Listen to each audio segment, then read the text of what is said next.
Alright guys, and the first place we're going to start here is right here at this bolt. This is the caliper, I guess it's a slide pin or a slide bolt.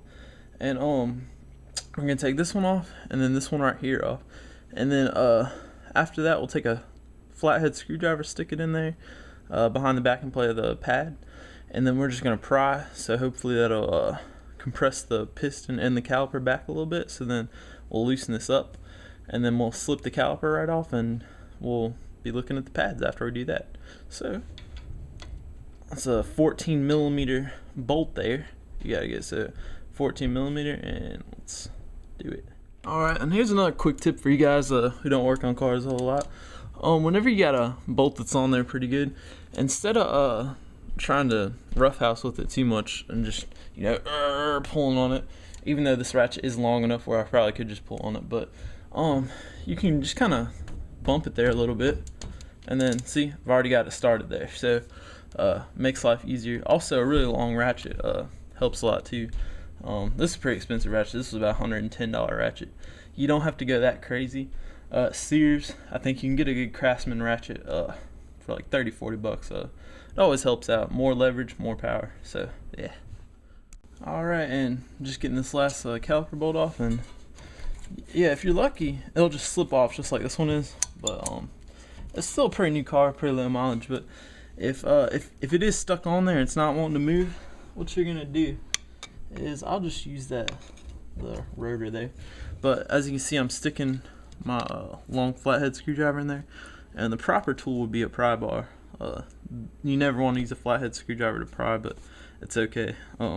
So I'm just gonna pry on it a little bit like so.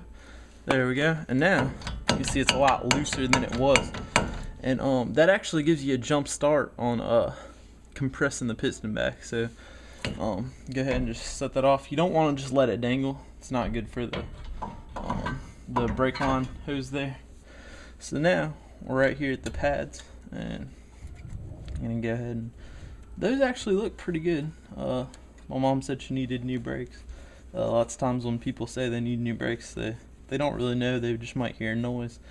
So I'm gonna look into that a little bit and see what the problem could be. Maybe the other side looks worse. Maybe she's got a stuck caliper sticking on one side or something, and maybe it has wore down the whole pad. So I'll take these off. I'll get a better look at it, and then I'll show you what we got after we take a better look at it.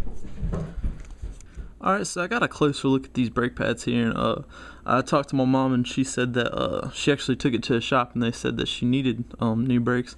It does look like they're kind of low. They're getting there. It wasn't quite yet at the brake indicator, the screeching noise you always hear when you need new brakes, but we're gonna go ahead and just put new brakes in just to be safe. And yeah, if they're slow, you'd probably be safe putting new pads in. You probably got another 20,000 miles left in them, maybe 5 to 15, something like that. So yeah, we'll go ahead and put the new pads in, and when I get the new pads, I'll show you. You always want to use high temp brake grease. It's a good thing. It'll prevent noise, and it just makes everything get back together, and it makes them operate smoother. So I'll show you that, and we'll see you here in just a second. Alright, and here we have the new brake pad, one of the new brake pads here, and what you're going to want to do is grease these little areas here that are going to have friction, the most friction. And here's what I found. I got my Permatex Ultra Disc Brake Caliper Lube, and it's not what I was looking for. I actually got a big can of Permatex high temp brake lube, and that's what I recommend is the can. Well, this was free, so it doesn't matter to me anyways, but the can, you get a lot more out of it, and you don't have to worry about getting these things every time. And if you're gonna work on your cars forever, then you always have it laying around. You'll probably never use it all in the lifespan of your life. So you go ahead and open this up and just squeeze a little bit on my finger, so you can see here, and then I'll just rub it right. Get some right there. Be generous with it. That's not generous enough, but another thing I wanted to add here was that I saw the brake wear indicator was placed like so. right like that, on the pad, and it was actually on both sides, so the one fell off. So just make sure you know which side it needs to go back on if yours falls off too, and just slip it in there, so when you go to slide it back in, you got your wear indicator in there as well. So I'm gonna go ahead and lube all the sides and put them back in there and show you what to do with that.